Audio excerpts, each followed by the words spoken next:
processus décisionnel de l'être humain. Pourquoi, me direz-vous, parler du processus décisionnel de l'être humain? On va faire un lien directement avec la formation. En fait, je peux vous dire que cette boucle cognitive et la connaissance de ce qu'elle contient va vous permettre d'enrichir vos propres entretiens d'explicitation, vos propres débriefings pédagogiques. Pourquoi parler de processus décisionnel en approche par les compétences? Tout d'abord, à l'hôtel de la décision, les gens dorment bien. C'est un proverbe persan, donc c'est peut être utile tout simplement pour vous en tant qu'être humain. D'autre part, gardez toujours à l'esprit que votre propre décision de réussir est plus importante que n'importe quoi d'autre. Abraham Lincoln. Et oui, l'intention, lorsqu'elle est claire, lorsque des choix sont faits et que vous décidez en conscience, vous serez amené à la performance et à la réussite. Voilà, donc ces deux citations pour ouvrir un petit peu nos esprits. Maintenant, pourquoi parler de processus décisionnel? Cette boucle implicite, appelée processus décisionnel, est un support utile pour enrichir le questionnement lors d'un débriefing. Les 7 compétences implicites du processus décisionnel sont issues de recherches et d'expériences d'officiers de sapeurs-pompiers. Et oui, après de nombreux retours d'expérience et en nous appuyant sur des recherches donc de personnes qui travaillaient pour le CNRS, dont une qui travaillait auprès d'officiers de sapeurs-pompiers, elle avait elle-même constaté que le temps de la réflexion est de l'ordre de 80% du temps d'intervention d'un chef pompier. Cela veut donc dire que c'est important de voir qu'est-ce qui se passe dans la tête d'un apprenant pour prendre une décision, et notamment lors d'une mise en situation, une situation d'apprentissage complexe ou un jeu de rôle. Il sera important de s'appuyer sur des questions liées à ces compétences implicites du processus décisionnel pour connaître justement et faire émerger, en tout cas chez l'apprenant, sa prise de décision, son intention à ce moment-là, autour d'actions significatives. Donc processus décisionnel et débriefing, ça va de pair comme je vous l'ai dit.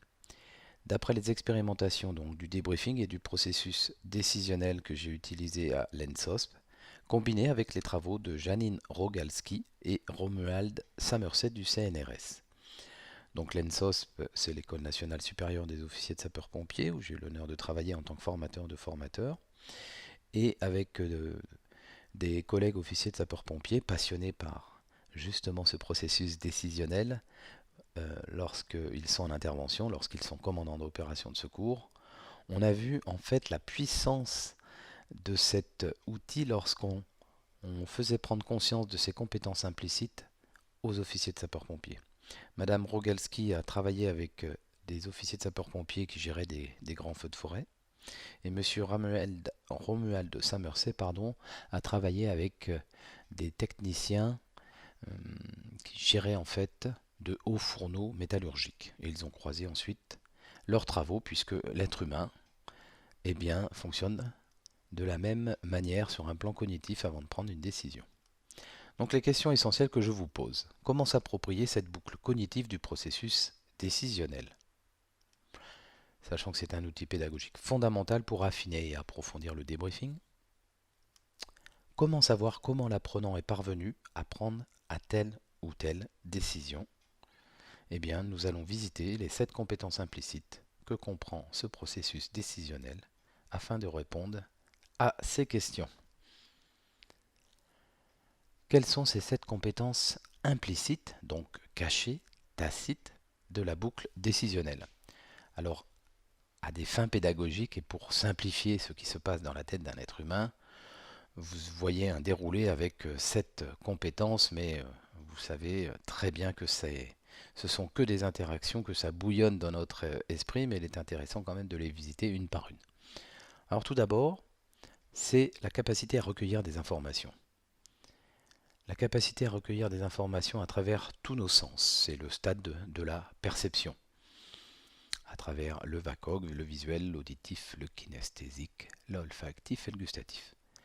Puis, trier les informations. Et oui, face à cette surabondance d'informations, sachant que sur un plan conscient, on est capable de gérer plus ou moins, allez, 7 plus ou moins 2 informations simultanément, nous allons opérer donc une sélection. Interpréter la situation. Eh bien, au vu des informations que j'ai retenues, bon, sachant qu'elles sont subjectives à 80%, je vais poser un diagnostic. Je me représente en fait la situation grâce aux différentes informations de mon environnement que je perçois. Et pour donner du sens à tout cela, eh bien, je vais le traduire d'après mon cadre de référence et je vais interpréter donc ce que je vois, ce que j'entends et ce que je sens. Ensuite, anticiper, prédire, prévoir. C'est une capacité aussi qui se travaille en formation. Qu'est-ce qui va se passer dans 5 minutes? Qu'est-ce qui va se passer dans 15 minutes? Qu'est-ce qui va se passer dans 1 heure? Donc intéressant aussi d'avoir cette gymnastique d'esprit, surtout pour certaines formations, notamment parce que je connais bien ces mondes, le milieu du pilotage et le milieu des officiers de sapeurs-pompiers. Lorsqu'ils sont en intervention, ils travaillent cette compétence pour anticiper l'évolution de la situation du sinistre en l'occurrence. Évaluer les enjeux, quelle est la balance bénéfice-risque. En fait, là, il s'agit de faire une priorisation, de faire émerger des priorités, des objectifs. Quel est l'état final recherché au bout du compte? Et quels sont les enjeux sur un plan éthique? Enfin, l'avant-dernier, réfléchir au mode opératoire.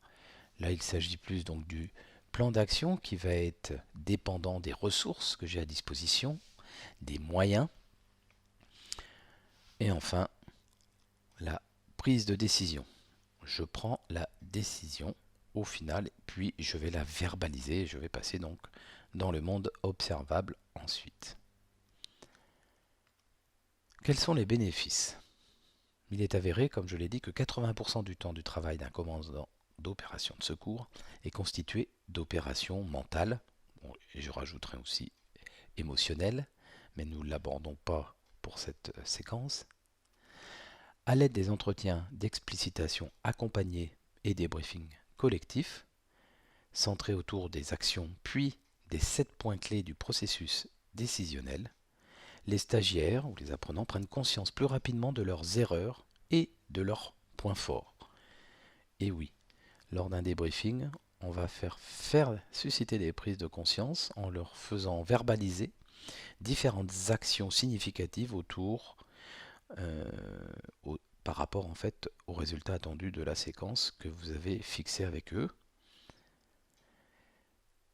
Ils comprennent et s'approprient les capacités cognitives du coup mobilisées en leur posant des questions sur justement leur processus décisionnel. Qu'est-ce qui a en amont déclenché la dite action, où il y a eu un écart, où il y a eu une erreur. Ainsi, ils progressent beaucoup, beaucoup plus vite. Je vais vous parler un petit bonus de la boucle cognitive OODA, la conscience de la situation dans l'aéronautique militaire. Alors voilà, on a parfois la tête à l'envers aussi dans l'approche par compétence. On inverse également certains paradigmes, bon, celui de l'APC l'est, mais aussi dans le questionnement, nous aimons déstabiliser quelque part pour, on va dire, renverser des certitudes, des préjugés. Alors comme la patrouille de France, pour préparer une mission en vol, la boucle cognitive OODA est utilisée donc en aéronautique et signifie O pour observer, O pour orienter, analyser, D décider et enfin A agir. Donc observer, là c'est important, ce mot c'est vraiment basé sur des faits, sur des actions. Orienter, eh bien dans notre prise de décision, on vient de le voir, il va y avoir une certaine analyse avec de l'anticipation, une analyse également par rapport aux enjeux. Décider, je prends ma décision qui va ensuite nous mettre en mouvement pour agir. La préparation des what if, bon, dans l'armée de l'air, c'est la préparation des plans B en fait avant une mission. prévoir plusieurs plans B, donc c'est également anticiper. Qu'en pensez-vous? Vous allez vous appuyer sur cette compétence implicite pour nourrir vos débriefings. Avec des questions associées à chaque compétence, vous ferez émerger le raisonnement de l'apprenant. À très bientôt.